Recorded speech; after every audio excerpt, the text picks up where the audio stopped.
On attend énormément de choses sur ce congrès, déjà d'un point de vue médical, d'un point de vue de la recherche, puisque c'est l'occasion tous les 2 ans, lors de ce congrès de l'IAS, de l'International AIDS Society, de pouvoir faire un point sur les nouveautés thérapeutiques, de pouvoir améliorer la condition de vie des personnes qui vivent avec le VIH et qui prennent ces traitements pour justement éviter qu'elles prennent trop de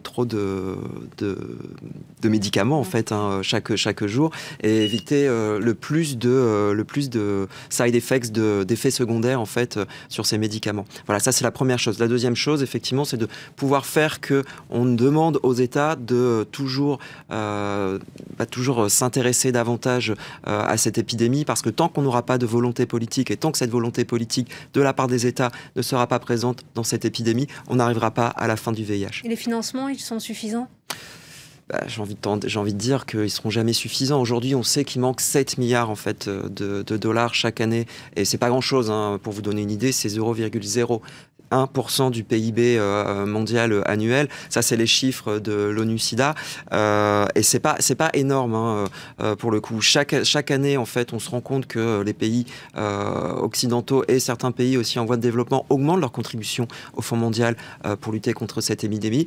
Malheureusement, c'est pas encore le cas pour la France, parce que depuis quelques années, on constate un retrait progressif de la France, qui pourtant était historiquement leader dans la lutte contre le sida. Il y a entre justement 6 000 et 7 000 contaminations nouvelles chaque année en France, et ce chiffre ne bouge pas depuis presque 5 ans. Comment vous expliquez cette stagnation ? Alors, on est sur une stagnation, donc ce qui explique que l'épidémie VIH, elle est contrôlée aujourd'hui, mais elle n'est pas éradiquée. C'est-à-dire qu'aujourd'hui, on considère qu'il y a 150 000 personnes en France qui vivent avec le VIH. Je parle bien de la France, mais 25 000 personnes sur ces 150 000 ignorent leur statut sérologique. Nous, notre rôle en tant qu'association, avec les médecins, avec les chercheurs, avec les laboratoires de dépistage, c'est vraiment d'aller à la recherche de ces 25 000 personnes qui ignorent leur statut sérologique, parce qu'une fois qu'elles portent le VIH, elles pourront être traitées, et une fois qu'elles sont traitées, elles deviennent indétectables et elles ne transmettent plus le VIH. Et c'est comme ça aujourd'hui, faute de cure, faute de vaccin, qu'on arrivera à mettre fin à l'épidémie.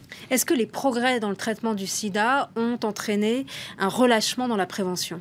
Alors je dirais pas ça comme ça, je pense qu'on arrive à un moment aussi où on est dans une communication un petit peu paradoxale. On ne peut plus dire qu'on meurt, en tout cas en France, du VIH parce qu'il y a les traitements. Une personne qui vit avec le VIH et qui est sous traitement, donc indétectable, ne transmet plus le VIH, vit, j'ai envie de dire, comme tout à chacun, très bien avec ces traitements-là. Par contre, c'est le regard de la société qui n'a pas changé en termes de discrimination, en termes de... On montre du doigt parce que le VIH est toujours considéré comme une maladie honteuse. Ces personnes-là sont toujours victimes de discrimination, bien sûr, même si le regard a quand même évolué. Mais bien sûr, en termes de sérophobie, on a quand même des témoignages qui sont quand même assez ahurissants. Je prends un exemple, hein, les témoignages dans la vie sexuelle, la vie affective, la vie professionnelle, le soin tout simplement. L'accès aux soins n'est pas toujours garanti, ou en tout cas les retours qu'on peut avoir de certains médecins ou de certains soignants peut être compliqué. Et puis ne serait-ce que par rapport à des projets plus personnels, accès à l'assurance, accès à des emprunts bancaires, c'est vraiment le parcours du combattant. Que faut-il faire pour améliorer la prévention ? Parce que la prévention, c'est pas uniquement l'usage du préservatif. Oui, tout à fait. Il faut combiner en fait tous les moyens, tous les outils qu'on a aujourd'hui, puisqu'on a des outils quand même assez énormes. On a la réduction des risques, on a le préservatif, on a la PrEP, la fameuse PrEP, qui est en fait la possibilité de prendre un médicament, je dis bien un médicament, avant une relation sexuelle, parce qu'on sait aujourd'hui qu'il y a des personnes qui ne portent pas de préservatif. Peu importe la raison, on n'est pas là pour les juger. Et si c'était le cas, si tout le monde portait un préservatif, il n'y aurait plus de sida depuis longtemps. Donc c'est pas la seule solution qui est là aujourd'hui, mais c'est une solution supplémentaire qui nous permettra d'aller à la fin de l'épidémie. Pour qu'il y ait prévention, encore faut-il le savoir, il faut savoir qu'on est contaminé. Or, selon l'ONU-SIDA, justement, près de 30% des personnes porteuses du VIH ne sont pas informées de leur séropositivité. Que peut-on faire pour améliorer cela ? D'où l'importance du dépistage. C'est vraiment ça qu'on met en avant. On sait qu'aujourd'hui, pour arriver à la fin de l'épidémie, on parle de cascade des 3,90. C'est 90% d'une population qui doit être dépistée. Sur ces 90% de personnes dépistées, 90% doivent être sous traitement. Et puis sur ces personnes, ces 90 qui sont sous traitement, ces 90 doivent être indétectables. Et c'est simplement à cette condition qu'on arrivera à mettre fin à l'épidémie du VIH. D'un mot, qu'attendez-vous des pouvoirs publics?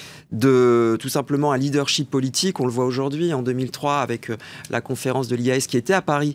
Jacques Chirac avait participé énormément à cette conférence et avait lancé un appel à l'ensemble des leaders politiques dans le monde. Ce n'est pas le cas aujourd'hui, puisque Emmanuel Macron vient d'annoncer qu'il n'assisterait pas à la conférence. Et donc, pour nous, c'est pas un bon signe donné à l'épidémie. Merci beaucoup, Aurélien Baucan, d'être venu. Merci à vous. Merci à vous.